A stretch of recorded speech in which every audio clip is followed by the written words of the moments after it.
विनोद किया। लेकिन लक्ष्मण जी ने किधर देखा? ये वैराग्यवान का। प्रभु बिलो की बोले मृदुबानी बानी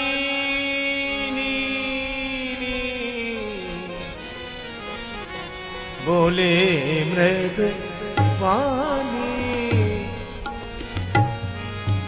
मृदु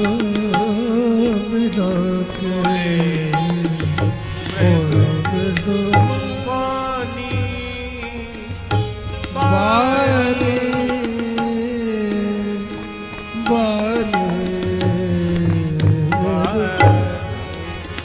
बानी सुंदरी सुनू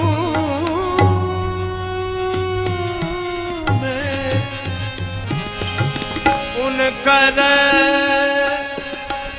दासा पराधीन नहीं तोर सुपासा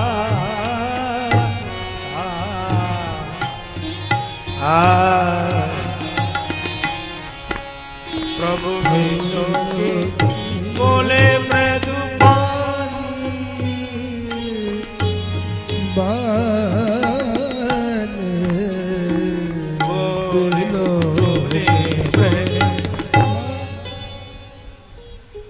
लक्ष्मण जी के पास जैसे शूर्पणखा पहुंची तो लक्ष्मण जी उसकी तरफ देखते नहीं, राम जी की तरफ देखते हैं। किसी वैराग्यवान के जीवन में वासना का प्रवेश हो तो उसे भगवत दृष्टि रखना चाहिए, भगवान की ओर देखना चाहिए।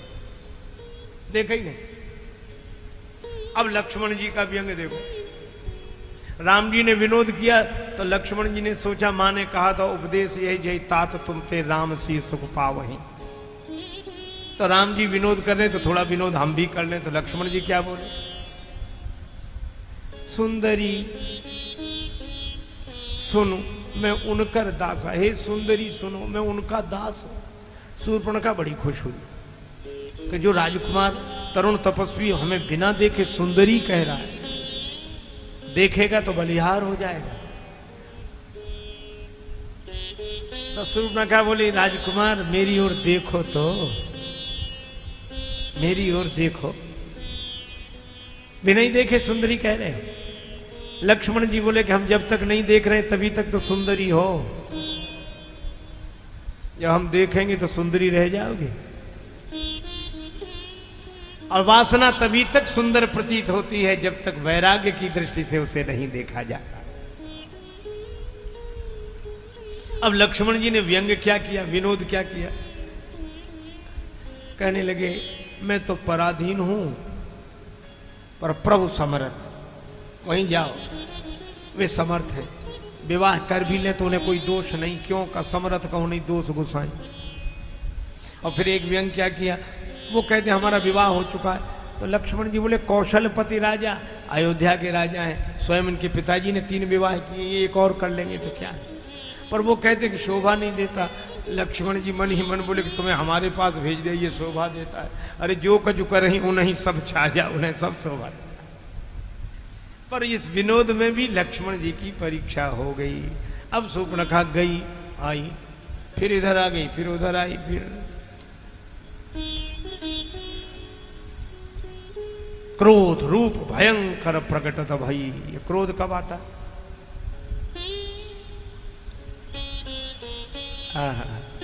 ध्यायतो विषयान पुंसः संगस्ते सुपजायते संगात संजायते कामः कामात क्रोधो भी जायते।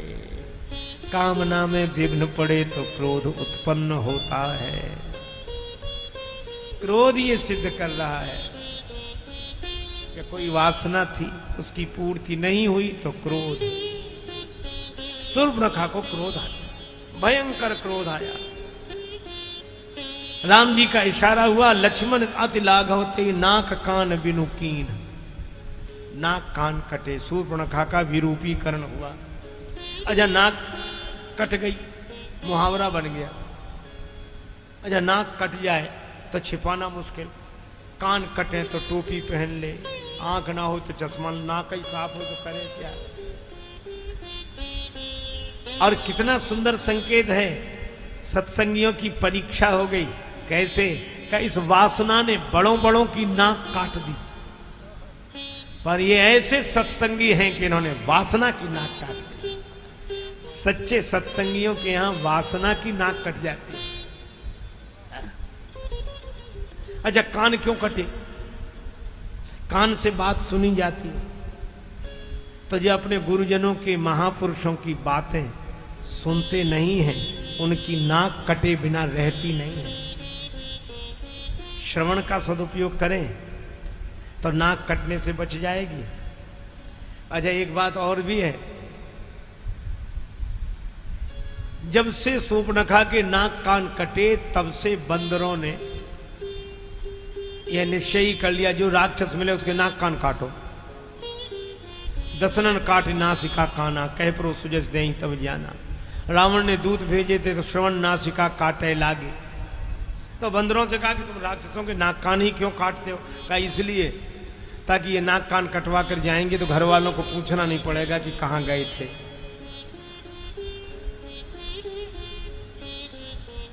इसलिए वे अपने आप समझ जाएंगे कि वहीं गए होंगे जहां सूर्पनखा गई थी।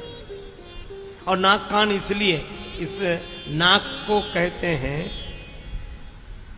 नासिका को तो नाक कहते हैं, और नाक नाम स्वर्ग का भी है। नाक पिना कहीं संग सिधाई, नाक मही पाताल नाक जस व्यापा। नाक माने स्वर्ग और नाक माने नासिका। और कानों को कहते हैं श्रुति, और वेदों को भी कहते हैं श्रुति। का ये राक्षस दो के विरोधी हैं, श्रुति के और स्वर्ग के। रावण ने स्वर्ग को नष्ट कर दिया और रावण वेद सम्मत मार्ग को नष्ट कर रहा है। ते बहुविध त्रासई देश निकासई, जो कहे वेद पुराना। तो मानो राम जी ने कहा कि जब तुम ब्रह्मांड में श्रुति और नाक को नहीं रहने देना चाहते तो पिंड में ही काहे को रखते हो, इसमें से हटा दो, फिर न कान रहे न नाक रहे। अब तो सूर्पनखा के नाक कान कटे। अच्छा, जब कोई एक परीक्षा पास कर ले तो अगले क्लास में ऊंची पढ़ाई के लिए एडमिशन होने की सुविधा मिल जाती है। तो जब वासना पर विजय प्राप्त कर ली तो अब चुनौती दी किसको? लक्ष्मण अति लाघव ते नाक कान बिनु कीन, और ताके कर रावण का मनो चुनौती दी। वासना पर कोई विजय प्राप्त कर ले तो वह विकारों पर विजय प्राप्त कर सकता है और अज्ञान पर विजय प्राप्त कर सकता है। अच्छा, एक दृष्टि से देखो तो सूर्पनखा सही कह रहे, तुम सम पुरुष न मोह सम नारी। सूर्पनखा कहती कि मेरे पति का अकारण ईर्षा बस बध करा देने वाले राक्षस राज रावण से मेरा भी विरोध है। मैंने हाथ की चूड़ियां नहीं तोड़ी, कहा था कि जिस दिन मैं तेरे कुल का नाश करवा दूंगी उस दिन चूड़ियां फोड़ूंगी। मैंने राक्षस जाति के विनाश की प्रतिज्ञा की है, और राम जी आपने निश्चरहीन करो मही भुज उठाए अपन कीन। आपने राक्षस जाति को नष्ट करने की प्रतिज्ञा की है, तो जिसने राक्षसों को मिटाने की प्रतिज्ञा की हो ऐसा कोई पुरुष नहीं, और किसी ने राक्षसों को मिटवाने की प्रतिज्ञा की हो, नष्ट कराने, ऐसी कोई नारी नहीं। तो तुम सम पुरुष न मोह सम नारी। तो भगवान ने कहा सहयोग क्या करोगी? सूर्पनखा बोली पकड़ पकड़ के मैं लाती जाऊंगी, साफ आप करते चलना, हमारा आपका अभियान। और इसलिए सूर्पनखा रावण के पास नहीं गई।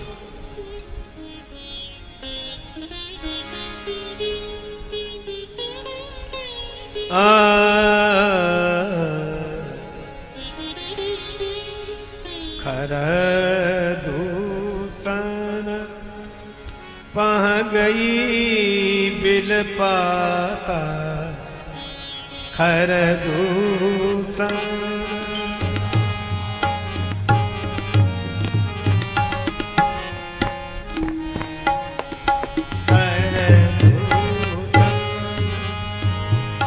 देग देग तब पौरुष बल भ्राता।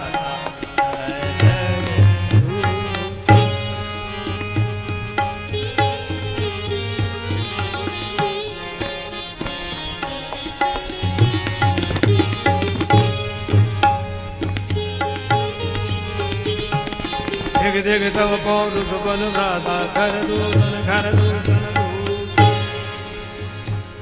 खरदूषण के पास गई। धिक्कार है तुम्हारे बल को और पौरुष को भाई, धिक्कार है। क्या हुआ? पूरी कहानी सुनाई।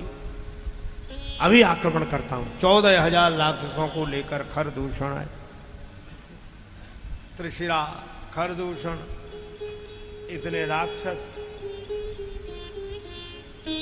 राम जी ने कहा लक्ष्मण, श्री जानकी जी को गिरी कंदरा में ले जा।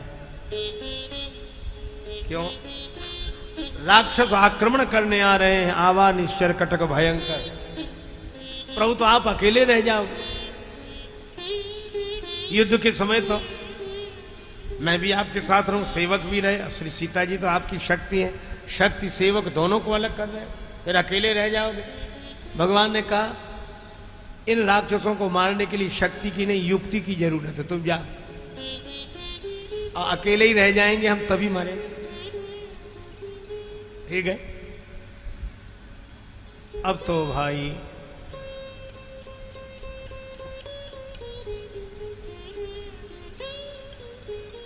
राम जी अकेले रह गए। खरदूषण आदि राक्षस आक्रमण करते हैं। खरदूषण ने कहा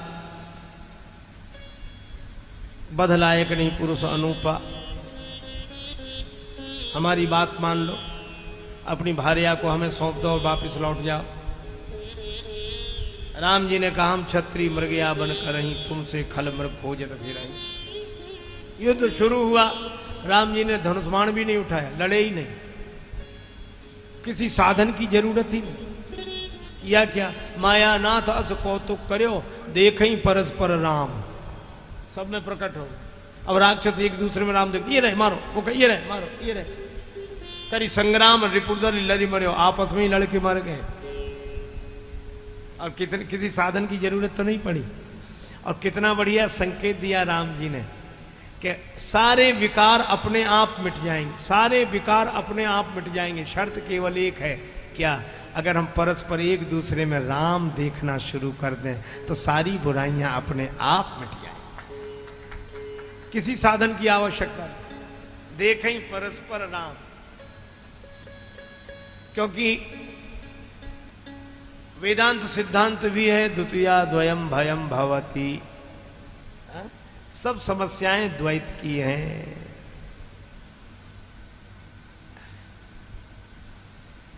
वकील साहब का बेटा कहता पिताजी हमें अकेले में डर लगता है, आप कोर्ट चले जाते हैं। वकील तो स्वभाव से ही तार्किक का, अकेले में डर लग ही नहीं सकता। वो कहे हमें अकेले में ही डर लगता है। तो वकील ने कहा अकेले में किसका डर लगता है? बेटा बोला भूत का। तो वकील बोला फिर तुम अकेले कहां रहे? एक तुम और दूसरे तुमने मन से बना लिया भूत, दो हो गए, डर शुरू। सारे द्वंद, क्रोध की द्वैत बुद्धि बिनु द्वैत की बिनु अज्ञान, काम क्रोध लोभ मोह मद मत्सर, सबका आधार द्वैत है। और जहां द्वैत वहां द्वंद, जहां अद्वैत वहीं आनंद। केवल भगवान ज्ञान। वासुदेव सर्वमिति स महात्मा सुदुर्लभा। यह केवल ज्ञानियों की दृष्टि से अपना स्वरूप ही हो, बस और कुछ है ही नहीं। मुझे मेरी मस्ती कहां लेके आई, जहां मेरे अपने सिवा कुछ नहीं है। एक रह जाए। अच्छा, ज्ञानियों के यहां केवल मैं रह जाता है और भक्त के यहां केवल तू रह जाता है। भक्त कहता तू ही तू है, मैं हूं ही नहीं, मेरे होने का भ्रम है, तू है। ज्ञानी कहता मैं ही मैं हूं, मेरे अतिरिक्त जो कुछ भी भास रहा है वह भ्रम है। तो जो ज्ञान में रहे कि परमता को प्राप्त करे, उसके जीवन में मैं का अनुभव, और जो भक्ति की परमता पाए उसके जीवन में तू, और जिनमें होती रहे मैं तू तू, वे न ज्ञानी न भक्त। और इसलिए एक रह जाए। दो नयनों का यही संदेश कि यह भी देख और वह भी देख, और देखत देखत ऐसा देख मिट जाए दुविधा रह जाए एक।